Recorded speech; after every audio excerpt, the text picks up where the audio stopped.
Here's the thing about priorities. You got to live by them. Hey, I'm Dr. McCleary, licensed clinical psychologist and Navy veteran, and I make mental health videos for veterans. In this video, I'm going to talk about 3 things. 1, why it's often hard for veterans to live by their priorities. 2, why it's important to live by your priorities. And 3, how to do it. So why is it sometimes hard for veterans to live by their priorities? Well, the first reason why is because they don't actually know what their priorities are anymore. When I was in the Navy, and I'm sure it's still like this, whenever you wanted to do something that you kind of wanted to do, maybe something that was important to you personally or important to your family or your friends, often what I heard was this line: the needs of the Navy always come first. That line, the needs of the Navy, sucked, but made perfect sense while I was in. Whatever I wanted to do was not as important as what I had to do based on my job, based on what the Navy needed me to do.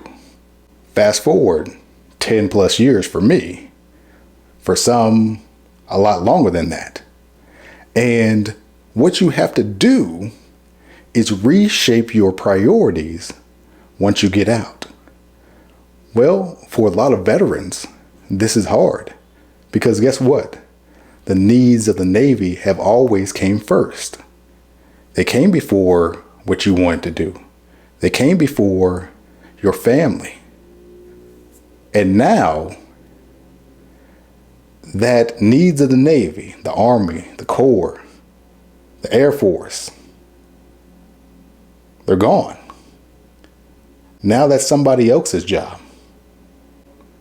So now what? Living by your priorities is often hard because you actually don't know what your priorities are. So here's my first tip for you. You have to sit down and ask yourself, maybe even write it down on a piece of paper. What are the things that are actually important to you? What are your values? Is it family? Is it faith? Is it your job? Whatever it is, you want to put those things in order. Why do you need to do this? Because when you're not living by your priorities, when you don't even know what your priorities are, often this can end up putting you in a confused and even a dark place because you feel like you're just going through the motions in life. You're not striving towards anything. Why are you getting up in the morning and working out? Why are you getting up and going to work every day? Why? And if you don't know what your priorities are, it can be even harder to do those things. When you're making your priority list, here's a tip. You need to put yourself on that priority list. And let me tell you why. Many times, for veterans especially, we're not really used to actively taking care of ourselves.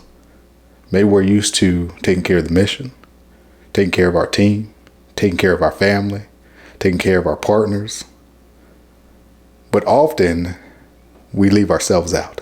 The reason why this is important for you to add to your priority list is if you're not going to take care of yourself, then you won't actually be able to do any of those things on your priority list that well.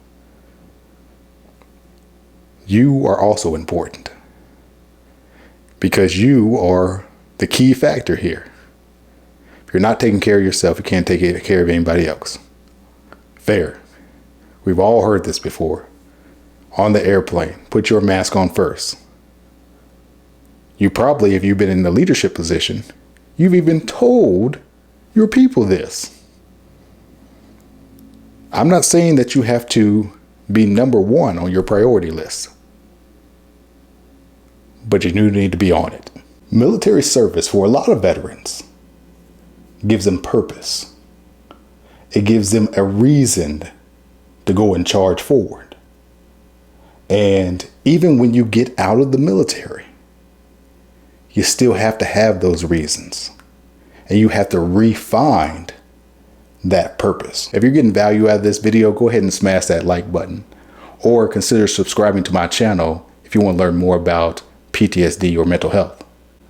But more important than that, if you're getting value out of this video, I ask that you share it with another veteran. Because at the end of the day, that's really all these videos are about. One veteran trying to help another. So you made a list of your priorities. Great. Now what you have to do is ask yourself a very simple, but often a very hard question. Are you living by your priorities? Are you living a life that's congruent with what you put on that paper? Where is your time being spent?